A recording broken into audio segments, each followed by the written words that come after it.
150 years ago, a ship was abandoned.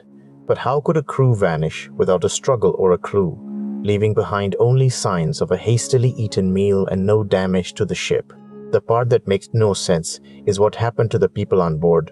This is the Mary Celeste.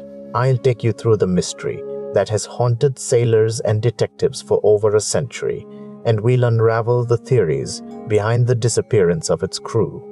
On the 5th of December, 1872, a sailor aboard a ship called the De Gratia spotted something strange on the horizon. A vessel moving oddly across the open Atlantic, halfway between the Azores and the coast of Portugal. Her sails were partly set, but they were torn, and she yawed with the wind as though no hand was steering her.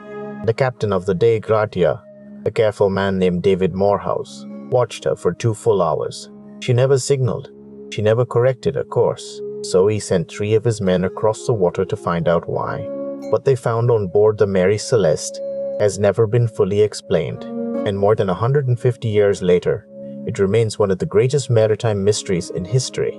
Let me tell you what actually happened, because the version most people know leaves out the details that matter. The Mary Celeste had left New York just over a month earlier, on the 7th of November. She was a sturdy merchant ship, a brigantine, carrying 1,700 barrels of raw alcohol bound for Genoa, in Italy. Her captain was a man named Benjamin Briggs, an experienced and deeply religious sailor with a reputation for caution. This was not a reckless crew. Briggs had even brought his family along for the voyage, his wife Sarah, and their daughter Sophia, who was 2 years old. In total, 10 people were aboard when she left New York. 7 crew, the captain, his wife, and his little girl.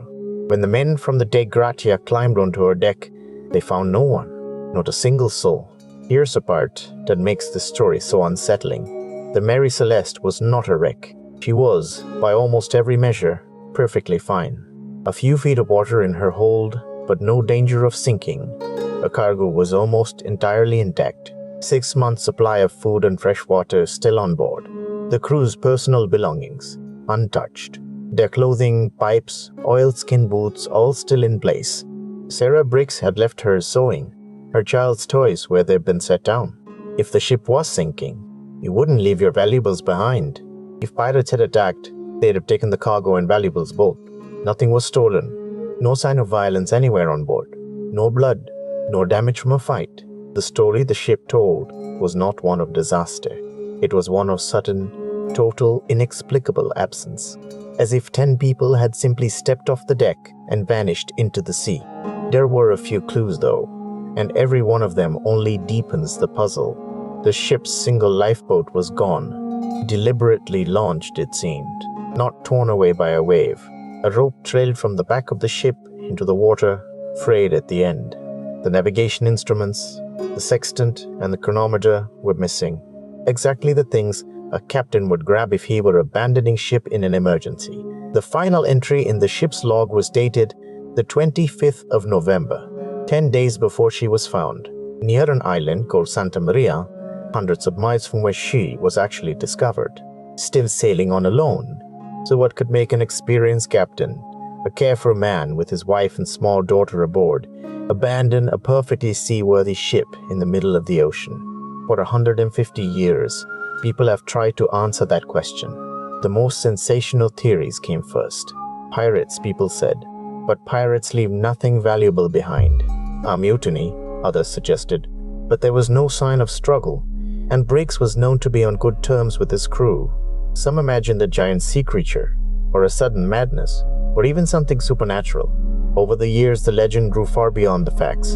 The Mary Celeste became a kind of ghost story, whispered about in ways the real evidence never supported. And the question remains, what happened to the people on that ship?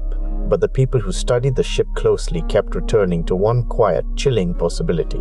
The cargo, 1,700 barrels of raw alcohol.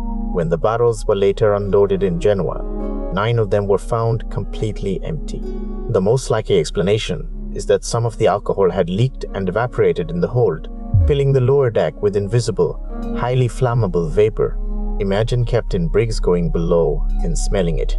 Imagine the sound of a barrel groaning, or a sudden rumble of escaping gas, and the terror of believing in that instant that his ship full of alcohol was about to explode beneath his family's feet. If he panicked, even for a moment, it would explain everything.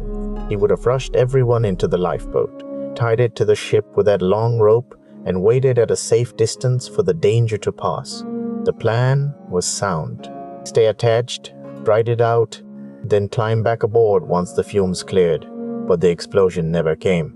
And then the wind rose.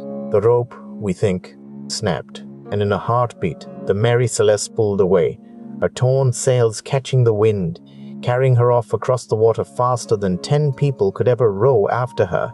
They would have watched their ship, their food, their shelter, their only chance of survival, sail away into the distance and leave them behind in a small open boat in the middle of the Atlantic. No trace of that lifeboat or the people in it was ever found. It is only a theory. There is no proof, and there never will be.